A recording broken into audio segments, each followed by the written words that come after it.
اب یہ ایسی عقل کا استعمال ہے کہ ڈاروین بھی 25 سال سوچتا رہے تو وہ اسی جواب پہ پہنچے گا کہ نہ ہم خود سے بنے ہیں، نہ ہم نے اپنے آپ کو خود سے بنایا، کوئی تیسری طاقت ہے بنانے والی۔ تو یہ عقل کا استعمال حکم دے رہا ہے نا قرآن۔ ان فی خلق السماوات والارض واختلاف اللیل والنہار لآیات لأولی الالباب، زمین اور آسمان کے پیدا ہونے میں، پیدا کرنے میں، واختلاف اللیل والنہار، دن اور رات کے عدلنے بدلنے میں، یہ پورا ایک نظام چل رہا ہے، دن رات۔ نسلخ منہ النہار، قرآن کے الفاظ دیکھو، سلخ عربی میں کہتے ہیں جانور کے جسم سے جو چمڑی ادھیڑی جاتی ہے۔ تو کیسے ادھیڑتے ہیں چمڑی؟ ایک دم سے یا کھینچتے ہیں اس کو؟ اترتی چلی جاتی ہے نا۔ یعنی اللہ تعالیٰ کے عجیب بلاغت ہے قرآن کی کہ رات سے ہم اس کو ادھیڑتے ہیں رات کو، یعنی رات گویا ایک چمڑے کی طرح ہے، ایسے آہستہ آہستہ کر کے ہم اس کو ادھیڑنا شروع کرتے ہیں اور دن نمایاں ہونا شروع ہو جاتا ہے اس میں سے، اور دن کو ادھیڑتے ہیں ایسے ایک ایک کر کے نا، اور رات نمایاں ہونا، جیسے جیسے دن ادھڑتا ہے رات نظر آنا شروع۔ اسی عمل کو الٹا کر لیں، جب رات آنے لگتی ہے تو دن کو ادھیڑا جاتا ہے، دن کی کھال کو آپ کھینچیں گے رات نمایاں ہونا شروع۔ ایسا ہی ہے نا، مشرق سے اللہ رات کی کھال کو ادھیڑنا شروع کرتا ہے مشرق کی طرف سے، اور مشرق سے دن نمایاں ہونا شروع ہوتے ہوتے مغرب تک ادھیڑ دیتا ہے اللہ اس کو، اور مغرب تک دن ہی دن۔ ادھیڑنے کا الٹ کیا ہوتا ہے؟ لپیٹنا۔ کیا ہو گیا بھائی؟ دیکھو ایک گیند ہے نا، اس سے آپ ایک ٹیپ، ہم لوگ بچپن میں کھیلتے تھے ٹیپ بال، اب کھیلتے ہیں لڑکے، کرمچ کی گیند پہ ٹیپ چڑھا چڑھا کے نا، تھوڑی سی بھاری ہو جاتی ہے اس سے، تو وہ ٹیپ کو آپ جب، ایک تو ہوتا ہے پرانا ٹیپ ادھیڑتے ہیں آپ، پھر نیا ٹیپ کیا کرتے ہیں؟ لپیٹتے ہیں۔ ٹیپ چڑھانا سے زیادہ اچھا لفظ کیا ہے؟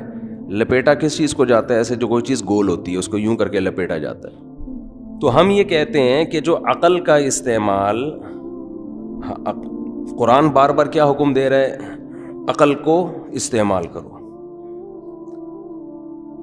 ان فی ذلک لآیات لأولی الالباب۔ ہاں، میں یکور اللیل والنہار کا بتا رہا تھا کہ قرآن کہیں تو یہ کہتا ہے نسلخ منہ النہار، ہم دن کو ادھیڑتے ہیں تو رات نکلنا شروع۔ اچھا، ادھیڑا بھی اس چیز کو جاتا ہے جو ذرا لمبی ہو،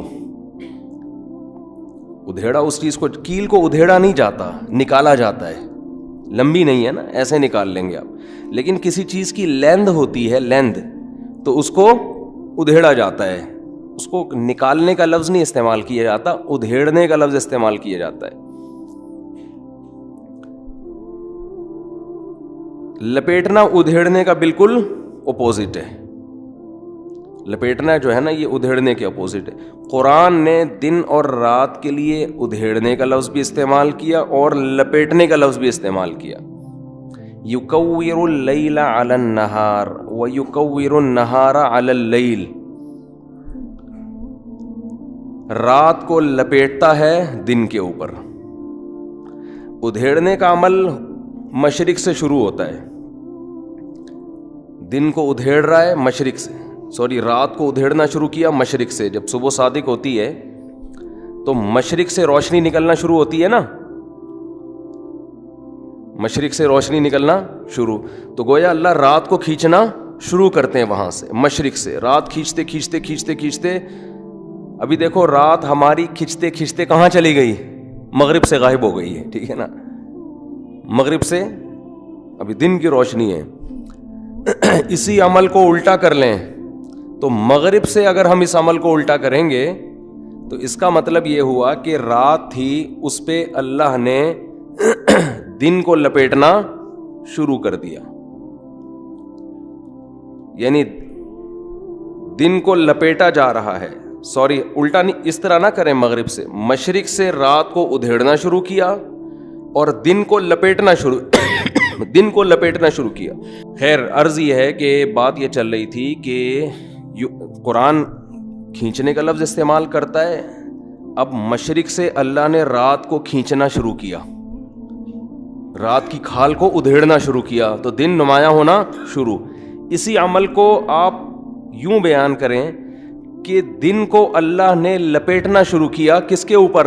رات کے اوپر. مشرق سے دن کی چادر اللہ لپیٹنا شروع کرتے ہیں, کس پر؟ رات پر. لپیٹی جو چیز جاتی ہے نا, اکثر وہ کرو چیز پہ لپیٹی جاتی ہے, گول چیزوں پر. اس سے بھی علماء نے استدلال کیا ہے کہ قرآن 1400 سال پہلے زمین کو گول قرار دے رہا ہے, کیونکہ لپیٹا جب ہی جائے گا.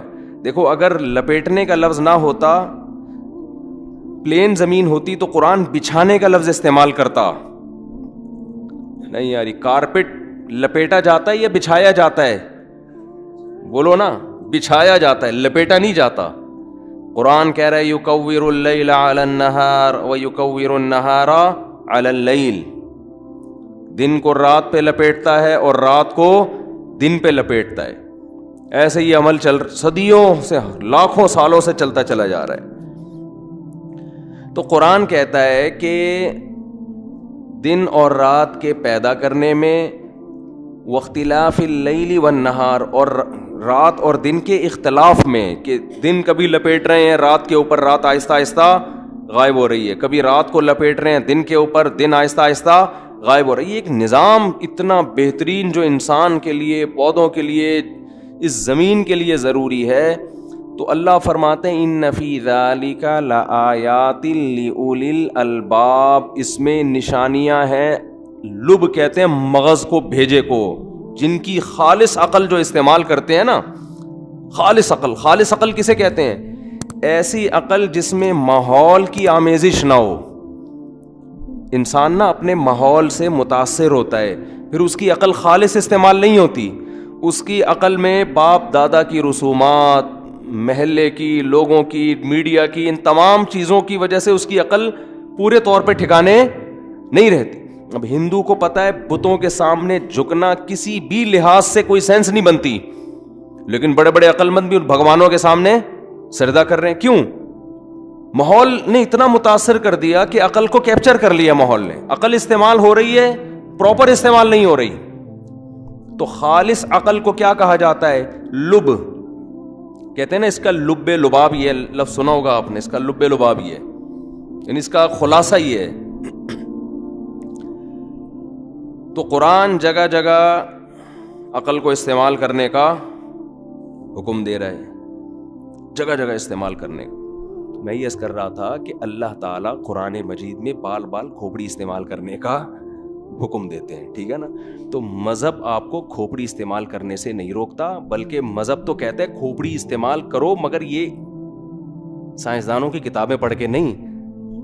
جو چیزیں آسان ہیں وہ 2 اور 2 4 کی طرح ذرا سی کھوپڑی استعمال کرنے سے سمجھ میں آ جائیں گے کہ گلاس خود بخود ٹوٹ سکتا ہے, ٹوٹا ہوا گلاس خود بخود جڑ نہیں سکتا. تو ایک گلاس نہیں جڑ سکتا, پورے وسیم بھائی کیسے جڑ گئے, ستار بھائی کیسے جڑ گئے, عبدالستار کیسے جڑ گیا, عبد الرحمان کیسے جڑ گیا, وہ کروڑوں انسان جس میں چائنا کا صدر بھی ہے اور روس کا صدر بھی ہے, یہ کیسے جڑ گیا ہے بھائی. ماں روٹی کھا رہی ہے, اس میں ناک, کان, آنکھ, دل, دماغ, جگر, ساری چیزیں 9 مہینے میں بن کے جڑ کے باہر بھی آ گئی, اور جیسے ہی باہر آئی ماں کی چھاتی میں دودھ بھی پیدا ہو گیا. او بھائی گلاس تو شاید خود بخود کروڑوں سال میں جڑ جائے, ایسی ترتیب جڑ نہیں سکتی کھربوں سال میں بھی.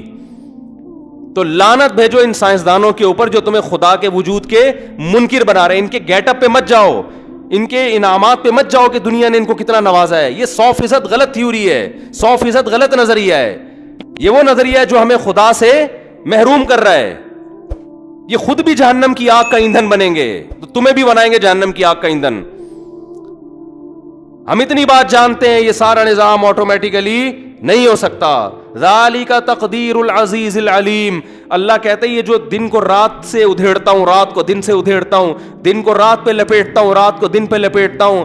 للشمس ينبغي لها ان تدرك القمر, نہ سورج چاند سے ٹکراتا ہے, ولا اللیل سابق النہار, نہ دن رات کے نظام میں گڑبڑ واقع ہوتی ہے.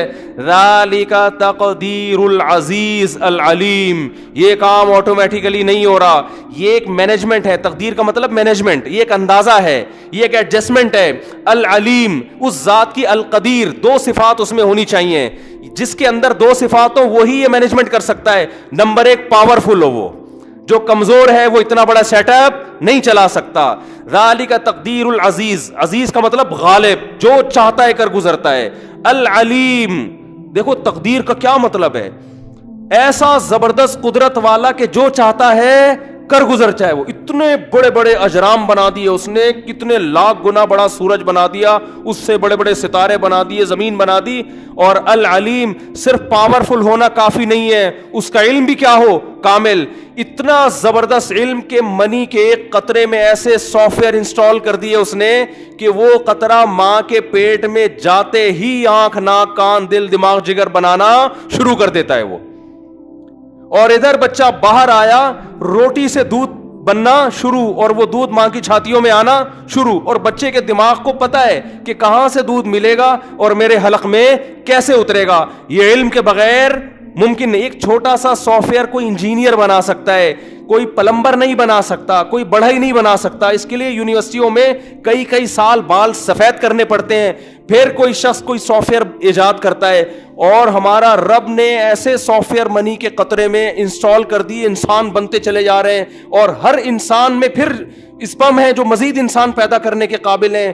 ایک چھوٹے سے بیج کے اندر اس نے فالق الحب والنوا, قرآن کہتے ہیں ایک چھوٹے سے بیج میں نے سافٹ ویئر انسٹال کر دیے. آم کی گٹلی میں دیکھو, اس کو زمین میں ڈالو, فوراً تناور درخت نکلنا شروع. وہ درخت بڑے ہوتے ہوتے ہوتے ہوتے پھر ایک وقت پہ ایک تناور درخت بنتا ہے, پھر اس میں پھول نکلنا شروع, پھر نر مادہ پھولوں کا ملاپ, پھر چھوٹی سی کیری سے پھر وہی ہزاروں آم, اور ہر آم کے اندر وہی گٹلی جو آپ نے زمین میں دفن کی تھی, اور ہر گٹلی کے اندر کروڑوں آم پیدا کرنے کی صلاحیت. لاکھوں سالوں سے یہ سلسلہ, یہ سائیکل ہے, یہ چکر ہے جو گھومے چلے جا رہا ہے. اتنا زبردست دیکھو, ایک چھوٹی سی سائیکل جس میں آپ ایک پیڈل گھماتے ہو, چین سے گراری گھومتی ہے, گراری سے پچھلا پہیہ گھومتا ہے, یہ ایک سائیکل ہے نا. یہ سائیکل اللہ کی قسم کم پیچیدہ ہے. اور آم کی گٹلی میں جو سائیکل ایک سسٹم چل رہا ہے نا, گول سسٹم, یہ کروڑہ گنا زیادہ پیچیدہ ہے. اگر کوئی ڈارون جیسا سائنسدان اٹھ کے کہتا کہ یہ جو سائیکل ہے جسے بچے بیٹھ کے چلاتے ہیں, اس کی گراریاں خود بخود جڑ گئی ہیں, خدا کی قسم کوئی اس پہ یقین نہ کرتا. لیکن آم کی گٹلی کا سائیکل جو اس سے کروڑہ گنا زیادہ پیچیدہ ہے, وہی سائیکل ہے نا, زمین میں دفن ہو رہی ہے, درخت بن رہا ہے, پھر آم, پھر اس کے اندر گٹلی, پھر زمین میں, یہ سلسلہ کروڑوں سال سے چل رہا ہے. یہ سائیکل میرے بھائی خود بخود وجود میں نہیں آ سکتی ہے. تو مذہب آپ کو حکم دیتا ہے کیا استعمال کرو, کھوپڑی, لیکن وہ والی کھوپڑی جس میں ماحول کے اثرات نہ ہوں, آپ کے پروفیسر کے اثرات نہ ہو جو یونیورسٹی میں آپ کو پڑھا رہا ہے, اس کے اثرات نہ ہو. آپ کا باپ کیا کہتا ہے, آپ کی ماں کیا کہتی ہے, آپ کا ماموں کیا کہتا ہے, آپ کے پڑوسی کیا کہتے ہیں. یہ اس کلچر سے پاک عقل جب آپ استعمال کرو گے تو آپ خدا کے وجود کی بھی گواہی دو گے, آپ اسلام کے برحق ہونے کی بھی گواہی دو گے. ہاں, کچھ باتیں آپ کے مینٹل لیول سے اوپر کی ہیں, وہ عقل کے خلاف نہیں ہیں, وہ عقل سے اوپر کی ہیں. مرنے کے بعد دوبارہ زندگی ہے, یہ عقل کے خلاف نہیں ہے, یہ عقل سے اوپر کی چیز ہے. مذہب عقل کے خلاف بات نہیں کرتا. ہاں, بعض باتیں ایسی کرتا ہے جو آپ کے مینٹل لیول سے اوپر کی ہیں. تو اسی لیے تو مذہب کی ضرورت ہوتی ہے کہ ہر جگہ آپ کی عقل پہنچ نہیں پاتی, اس کے لیے آپ کو ضرورت ہوتی ہے کوئی آپ کو گائیڈ کرے. تو عقل کا ایک دائرہ کار ہے, ایک حد ہے جہاں تک عقل استعمال ہوتی ہے. دیکھو انسان کی ہر صلاحیت کی ایک لمٹ ہے یا نہیں ہے؟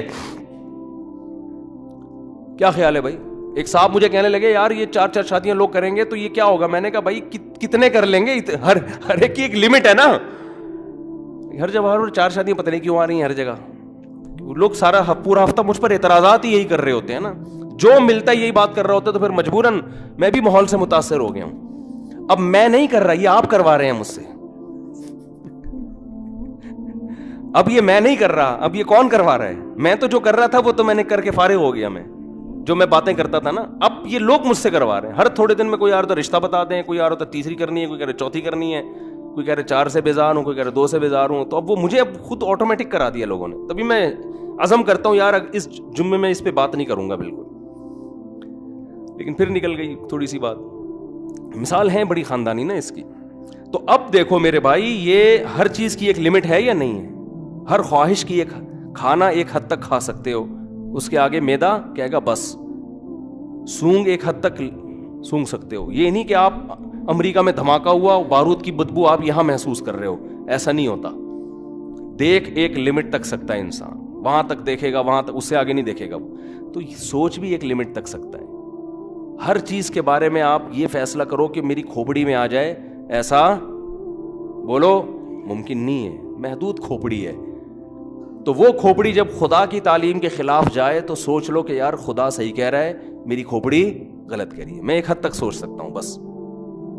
تو یہ اس میں کیا ہے, اعتدال ہے کہ نہ کھوپڑی کا غیر ضروری استعمال کر رہے ہیں, اور نہ ایسا ہے کہ کھوپڑی کہہ رہی ہے کہ غلط ہے اور یہ چیز میری لمٹ میں آ رہی ہے. میں بتا رہی ہوں 2 اور 2 5 نہیں ہوتے. 2 اور 2 کتنے ہوتے ہیں؟ 4. آپ کہتے ہیں نہیں, میرے ماموں نے چونکہ بولا 2 اور 2 5 ہوتے ہیں, میری کھوپڑی میں آئے نہ آئے میں بولوں گا 2 اور 2 کتنے ہوتے ہیں؟